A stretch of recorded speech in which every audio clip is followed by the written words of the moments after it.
মাস তো চলে গেছে, বাট আমার ব্লগ ভিডিওটা থেকেই গেছে। তো আমি সকাল সকাল উঠে পড়েছিলাম ঠাকুরের পুজো করার জন্য, স্নান টান করে। তো আমি ঠাকুর ঘরে সব কিছু জোগাড় সকাল সকাল সমস্ত কিছু সাজিয়ে তো ফেলেছিলাম আমি। আর বাবা মহাদেবের আমি বহুত বড় ভক্ত, আর শ্রীকৃষ্ণেরও আমি বহুত বড় ভক্ত। তো দেখো বাবা মহাদেবকে কিন্তু কত সুন্দর লাগছে, খুব সুন্দর লাগছে। এখানে সমস্ত চন্দন, তারপর বাবার মহাদেবের প্রিয় ফুল সমস্ত কিছু রাখা ছিল। আমি বেলপাতা মাথায় দিয়ে দিলাম। তো দেখো সবাই সবুজ চুড়ি পরেছিল। সবুজ চুড়ি নিয়ে কিন্তু শ্রাবণ মাসে অনেকে অনেক কিছু অনেক কথা বলেছে। তো আমি বলি সবুজ চুড়ি কিন্তু আইবুড়ো মেয়েরাও কিন্তু পরতে পারে।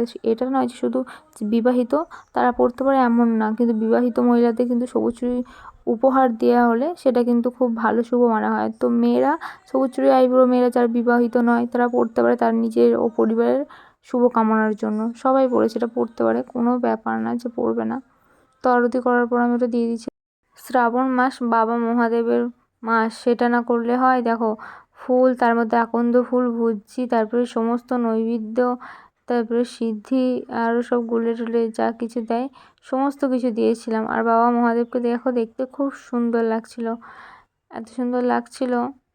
কৃষ্ণচূড়া ফুল দিয়ে দিয়েছি আমি।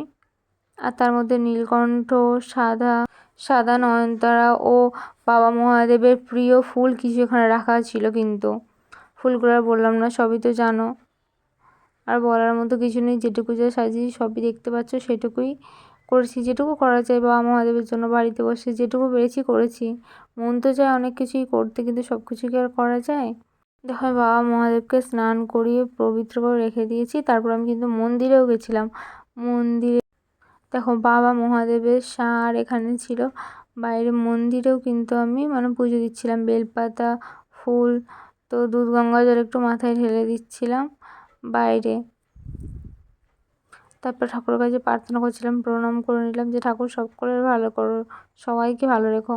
তারপর আমি দেখো মন্দিরের ভেতরে কিন্তু প্রবেশ করছি, তোমাদের দেখাচ্ছি, মেন দরজা এটা। তারপর দু হাত উপরে তুলে বাবাকে প্রণাম করছি, হর হর মহাদেব। প্রণাম করার পর দেখো ঠাকুরের মূর্তিটা কত সুন্দর, শিবলিঙ্গটা কত সুন্দর, সমস্ত ফুল দিয়ে আকন্দ ফুল বেলপাতায় ভর্তি হয়ে গেছে। খুব পাশেই ছিল চিলড্রেন পার্ক, এখানে গিয়ে কিন্তু আমরা কিছু রিলস করছিলাম, ভিডিও শর্টস নিচ্ছিলাম। তোমার বান্ধবী করছিলাম একটু হেঁটে ঘুরে, একটু ঢং করে দেখাচ্ছিলাম হেঁটে চলে। তো নায়িকা তো হতে পারবো না ভাই, কিন্তু নায়িকাদের মতো একটু ঢং করে দেখাতে পারি। তো দেখো, বা মডেলও হতে পারবো না, কিন্তু ঢং করে তো একটু দেখাতেই পারি। ঢং করছিলাম একটু, বসবো কি, দোলনাগুলো তো সব জলে ভর্তি। বাচপন চলা গায়া তো ক্যা হুয়া, হরকত আভি খতম নেই হুয়া। তারপর দেখো দোলনা তো একটু ঢং করছি, বুড়ি বয়সে ভীমরতি আর কি। তো আমি এরকম দোলনা খাচ্ছি। তো ছোটোবেলায় সবাই তো এই ছড়াটা শুনেছে, দোল দোল দুলুনি রাঙা মাথায় চিরুনি, কে না শুনেছে, সবাই শুনেছে। কমেন্টে বলো তো কে কে ছড়াটা করেছো ছোটোবেলায়। তো আমি ঢং করতে থাকি। তোমরা চ্যানেলটা সাবস্ক্রাইব করতে ভুলো না বন্ধু।